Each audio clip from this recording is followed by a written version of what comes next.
وہ محبت ہے، وہ سخاوت ہے، وہ نرمی ہے، وہ معاف کرنا ہے، وہ درگزر کرنا ہے، وہ غصے کو پی جانا، سہ جانا، قدم قدم پہ لڑائی، گھر گھر میں لڑائی، پڑوسی پڑوسی میں لڑائی، باپ بیٹے میں، بیٹی اور ماں میں، بیوی اور خامد میں، بازاروں میں، تاجروں میں، زمینداروں میں، سیاستدانوں میں، لڑائیاں ہی لڑائیاں، لڑائیاں ہی لڑائیاں ہیں۔ آؤ آؤ آؤ بھائی، محمد مصطفیٰ صلی اللہ علیہ وسلم والے اخلاق بنائیں کہ 20 سال قتل کے منصوبے بنانے والے اب غلام بن چکے ہیں، اور آپ بیت اللہ کے دروازے پر کھڑے ہوئے ہیں اور سب منتظر ہیں۔ اب تلوار چلے گی اور گردنیں کٹیں گی، اب تلواریں چلیں گی اور 20 سال کے بدلے لیے جائیں گے۔ جو عرب کا جو دور تھا، عرب معاف کرنا نہیں جانتے تھے، عرب بدلہ ہی لیتا تھا۔ میرے نبی کی سنت بدلہ لینا نہیں، میرے نبی کی سنت معاف کرنا ہے۔ اور اگلی بھی سنو، میرے نبی فرماتے ہیں میں ضامن، مجھے ضامن بنا لو۔ اس سے بڑا ضامن کون ہوگا اللہ کے بعد؟ کہ میں ضامن ہوں، جو معاف کرے گا اگر اس کی عزت نہ بڑھے تو مجھے آ کے پکڑ لے۔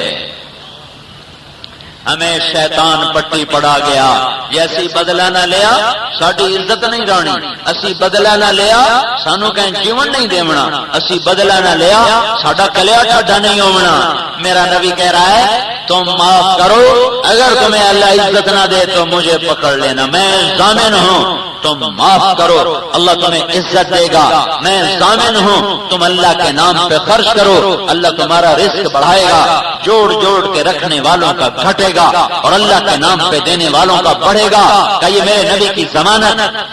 کیا کروں تمہارے ساتھ 20 سال کے دشمن، کیا کروں تمہارے ساتھ؟ اب سب کانپ رہے ہیں۔ تو حضرت سہیل بن عمرو رضی اللہ عنہ، اخن کریم ابن اخن کریم، آپ سخی کے بیٹے، آپ کریم کے بیٹے، رحم کر دیں۔ آپ نے کہا جاؤ میں نے معاف کیا، جاؤ میں نے معاف کیا، جاؤ میں نے معاف کیا۔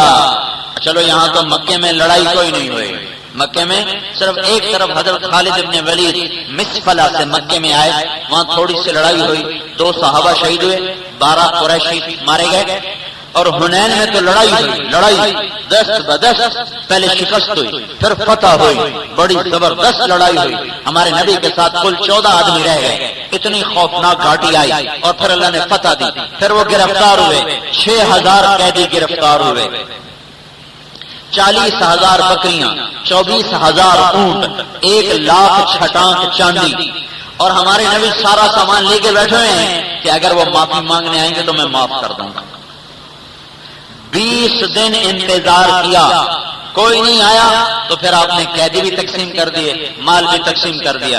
21ویں دن وہ آ گئے، یا رسول اللہ ہمیں معاف کریں، آپ کی ماں دودھ پلانے والی اماں حلیمہ ہمارے خاندان کی تھیں، تو آپ ہم آپ کے ماموں لگتے ہیں، وہ ہماری بہن اور ہم آپ کے ماموں، آپ ہم پہ رحم کریں۔ اللہ کے بندو میں تو 20 دن تمہارا انتظار کرتا رہا، تم آؤ اور میں معاف کر دوں۔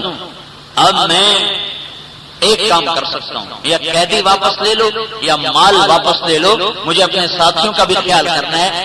تو وہ کہنے لگے ہمیں قیدی دے دیں، مال تو اللہ پھر دے دے گا۔ فرمایا کل جب ظہر کی نماز ہوگی تو تم کھڑے ہو کے بات کرنا، پھر میں تمہارے لیے نا کوئی تدبیر نکالوں گا۔ دشمن کے لیے تدبیریں، اور سن دے پے ہو، دشمن واسطے تدبیراں، ایسی سکے بھران معاف کرنے واسطے تیار نہیں۔ اینو میری منجی دے بھی نیڑے نہ لگن دے گئے۔ ارے بدبخت، اور تیرے مرنے کے بعد بھی تیرا غصہ نہیں جا رہا، اے میری منجی نو بھی ہاتھ نہ لاوے۔ ایسا غضب اور ایسے کریم نبی کے امتی۔ ظہر کی نماز پڑھی تو وہ کھڑے ہو گئے، یا رسول اللہ ہم معافی مانگتے ہیں، آپ ہم پر احسان فرمائیں۔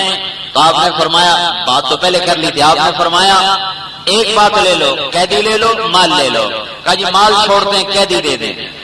تو آپ نے کہا جو میرے حصے میں آئے، جو بنو مطلب یعنی جو میرے اور آل رسول کے جتنے اس میں تھے افراد کا جو